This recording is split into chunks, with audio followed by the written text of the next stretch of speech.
Hello friends, welcome to Krishna's kitchen. Please Krishna's ಕಿಚನ್ಗೆ subscribe ಮಾಡೋದನ್ನು ಮರಿಬೇಡಿ. ಹಾಗೆಯೇ ಲೈಕ್ ಕೊಟ್ಟು ಶೇರ್ ಮಾಡಿ. ಹಾಗೆಯೇ ಇವತ್ತಿನ ಸ್ಪೆಷಲ್ ಬಿಸಿ ಬಿಸಿ ಮೆಣಸಿನ್ಕಾಯಿ ಬಜ್ಜಿ. ಇದು ಮಳೆ ಬರಬೇಕಾದ್ರೆ ಚಳಿಗೆ ಹಾಗೆಯೇ ಸಾಯಂಕಾಲ ಸ್ನ್ಯಾಕ್ಸಿಗೆ ಕೂಡ ತುಂಬ ಚೆನ್ನಾಗಿರುತ್ತೆ. ಮತ್ತು ಒಂದು ಸಲ ತಿಂದರೆ ಮತ್ತೆ ಮತ್ತೆ ತಿನ್ನಬೇಕು ಅಂತ ಅನಿಸ್ತಾ ಇರುತ್ತೆ. ಇದು ಟೀ ಜೊತೆ ಕಾಫಿ ಜೊತೆ ಸ್ನ್ಯಾಕ್ಸು ತುಂಬ ಚೆನ್ನಾಗಿರುತ್ತೆ. ಹಾಗೆ ನೀವು ಒಂದು ಸಲ ಟ್ರೈ ಮಾಡಿ. ಹಾಗೆಯೇ ಮಾಡುವ ವಿಧಾನ ನೋಡೋಣ. ನೋಡಿ, ಈಗ ನಾನು ಒಂದು ಪಾತ್ರೆನ ತೊಗೊಂಡಿದ್ದೀನಿ. ಅದಕ್ಕೆ ನಾನು 1 ಕಪ್ಪಷ್ಟು ಕಡಲೆ ಹಿಟ್ಟನ್ನು ಹಾಕ್ಕೊಂಡಿದ್ದೀನಿ. ಕಡಲೆ ಹಿಟ್ಟನ್ನು ನೀಟಾಗೆಲ್ಲ ಜರಡಿ ಮಾಡಿಬಿಟ್ಟು ತೊಗೊಂಡಿದ್ದೀನಿ. ಅದಕ್ಕೆ ಒಂದು ಸ್ವಲ್ಪ ಸೋಡಾ ಪುಡಿ ತೊಗೊಂಡಿದ್ದೀನಿ. ಮತ್ತು ಒಂದು ಅರ್ಧ ಸ್ಪೂನಷ್ಟು ನೈಸ್ ಉಪ್ಪು, ಹಾಗೆಯೇ ಒಂದು 1/4 ಸ್ಪೂನಷ್ಟು ಜೀರಿಗೆನ ಸಹ ಹಾಕ್ಕೊಂಡಿದ್ದೀನಿ. ಹಾಕ್ಕೊಂಡ್ಬಿಟ್ಟು ಇದನ್ನೆಲ್ಲ ನೀಟಾಗಿ ಚೆನ್ನಾಗಿ ಮಿಕ್ಸ್ ಮಾಡ್ಕೊತಾ ಇದ್ದೀವಿ. ಹೀಗೆ ಮಿಕ್ಸ್ ಮಾಡಿದ ಮೇಲೆ ಇದಕ್ಕೆ ಸ್ವಲ್ಪ ನೀರು ಹಾಕ್ಕೊಂಡು ಚೆನ್ನಾಗಿ ಕಲಿಸ್ಕೋಬೇಕು. ಹಾಗೆಯೇ ತುಂಬ ನೀರು ಹಾಕ್ಕೊಂಡ್ರೆ ತೆಳುವಾಗುತ್ತೆ ಅಂತೇಳ್ಬಿಟ್ಟು ನಾನಿಲ್ಲಿ ಸ್ವಲ್ಪನೇ ನೀರನ್ನು ಹಾಕ್ಕೊಂಡು ಕಲಿಸ್ಕೊತಾ ಇದ್ದೀನಿ.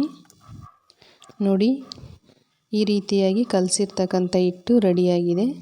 ಅಂದರೆ ತುಂಬ ತೆಳುವಾಗೂ ಇಲ್ಲ, ತುಂಬ ಗಟ್ಟಿಯಾಗೂ ಇಲ್ಲ, ಮೀಡಿಯಮಾಗಿ ಕಲಿಸ್ಕೊಂಡು ಇಟ್ಕೊಂಡಿದ್ದೀನಿ. ನೋಡಿ, ಇದನ್ನು ಪಕ್ಕಕ್ಕೆ ಇಟ್ಬಿಟ್ಟು ಈಗ ನಾವು ಈ ಕಡೆ ನೋಡಿ, ನಾನು ಸ್ವಲ್ಪ ಮೆಣಸಿನ್ಕಾಯಿನ ತೊಗೊಂಡಿದ್ದೀನಿ. ನೀಟಾಗಿ ಎಲ್ಲನೂ ತೊಳೆದ್ಬಿಟ್ಟು ವಾಶ್ ಮಾಡಿ ಚೆನ್ನಾಗಿ ಇಟ್ಕೊಂಡಿದ್ದೀನಿ. ಈಗ ಇದನ್ನು ನಾನು ನೋಡಿ ಈ ಥರ ಚಾಕುನಲ್ಲಿ ಉದ್ದುದ್ದ ಈ ಥರ 2 ಭಾಗ ಆಗಿ ಸೀಳ್ಕೋಬೇಕು. ಅಂದರೆ ಫುಲ್ ಓಪನ್ ಮಾಡ್ಕೊಳಲ್ಲ, ಸ್ವಲ್ಪ 1/4 ಭಾಗದಷ್ಟು ಹಾಗೆಯೇ ಓಪನ್ ಮಾಡಿ ಇಟ್ಕೋಬೇಕು. ಹಾಗೆಯೇ ಒಂದಾದ ನಂತರ ಒಂದು ಅಷ್ಟು ಮೆಣಸಿನ್ಕಾಯಿನೂ ಎಲ್ಲನೂ ನೀಟಾಗಿ ಕಟ್ ಮಾಡಿ ನೋಡಿ ಈ ರೀತಿಯಾಗಿ ಓಪನ್ ಮಾಡಿ ಇಟ್ಕೊಂಡಿದ್ದೀನಿ. ಇದನ್ನು ಈಗ ಪಕ್ಕಕ್ಕೆ ಇಟ್ಟು ನಾನು ಈ ಕಡೆ ನೋಡಿ ಸ್ಟವ್ ಆನ್ ಮಾಡಿ ಇದಕ್ಕೆ ಒಂದು ಕಡಾಯಿನ ಇಟ್ಟಿದ್ದೀನಿ. ಕಡಾಯಿನ ಇಟ್ಟು ಅದು ಬಿಸಿ ಆಗಿದ ನಂತರ ಅದಕ್ಕೆ ನಾನು ಸ್ವಲ್ಪ ಎಣ್ಣೆನ ಹಾಕ್ಕೊತಾ ಇದ್ದೀನಿ. ಅಂದರೆ ನಾವು ಎಷ್ಟು ಮಾಡ್ತೀವೋ ಅಷ್ಟು, ಬೋಂಡ ಮುಳುಗೋ ಅಷ್ಟು ಎಣ್ಣೆನ ಹಾಕ್ಕೊಂಡಿದ್ದೀನಿ. ಹಾಗೆಯೇ ಎಣ್ಣೆ ಬಿಸಿ ಆಗಬೇಕು. ನೋಡಿ, ಈಗ ಎಣ್ಣೆ ಬಿಸಿಯಾಗಿದೆ. ಇದಕ್ಕೆ ನಾವು ರೆಡಿ ಮಾಡಿಟ್ಕೊಂಡಿರುವಂಥ ಮೆಣಸಿನ್ಕಾಯಿ ಕಡಲೆ ಹಿಟ್ಟನ್ನು ಸೇರಿಸಿ ಈಗ ಬಜ್ಜಿ ಒಂದೊಂದೇ ಅದ್ದಿ ಎಣ್ಣೆ ಒಳಗಡೆ ಬಿಡ್ತಾ ಇದ್ದೀವಿ. ನೋಡಿ, ಈ ರೀತಿಯಾಗಿ ಒಂದಾದಮೇಲೆ ಒಂದು ನಿಧಾನಕ್ಕೆ ನೀಟಾಗಿ ಬಿಟ್ಕೋಬೇಕು. ಯಾಕಂದರೆ ಎಣ್ಣೆ ಬಿಸಿ ಇರುತ್ತೆ, ಕೈಗೆ ಹಾರುತ್ತೆ. ಹಾಗಾಗಿ ನಿಧಾನವಾಗಿ ಒಂದೊಂದನ್ನೇ ಹಾಕ್ಕೊತಾ ಇದ್ದೀವಿ. ನೋಡಿ, ಈಗ ಇದು ಚೆನ್ನಾಗಿ ಫ್ರೈ ಆಗ್ತಾಯಿದೆ. ಕಲರ್ ಚೇಂಜ್ ಆಗಬೇಕು. ಹಾಗೆಯೇ ಚೆನ್ನಾಗೆಲ್ಲ ಬೇಯಬೇಕು ಒಳಗಡೆ ಎಲ್ಲ ಮೆಣಸಿನ್ಕಾಯಿ ಎಲ್ಲನೂ.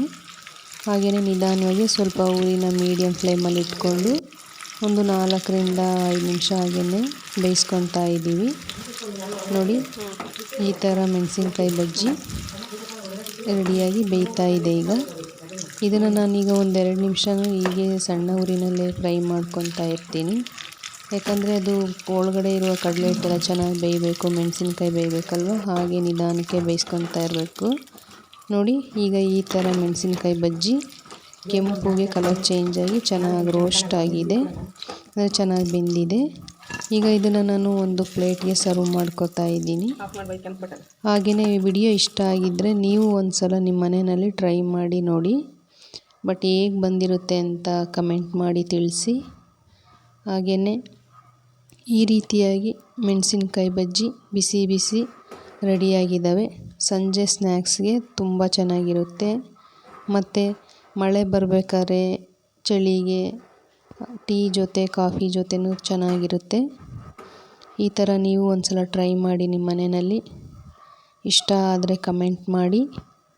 ಹಾಗೆಯೇ ಲೈಕ್ ಮಾಡಿ, ಶೇರ್ ಮಾಡಿ, ಕೃಷ್ಣಾಸ್ ಕಿಚನ್ಗೆ ಸಬ್ಸ್ಕ್ರೈಬ್ ಮಾಡಿ ಮತ್ತು ಸಪೋರ್ಟ್ ಮಾಡಿ.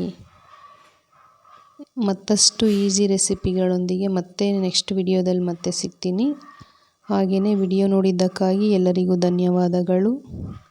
Please like, share, comment. Thank you for watching. Bye.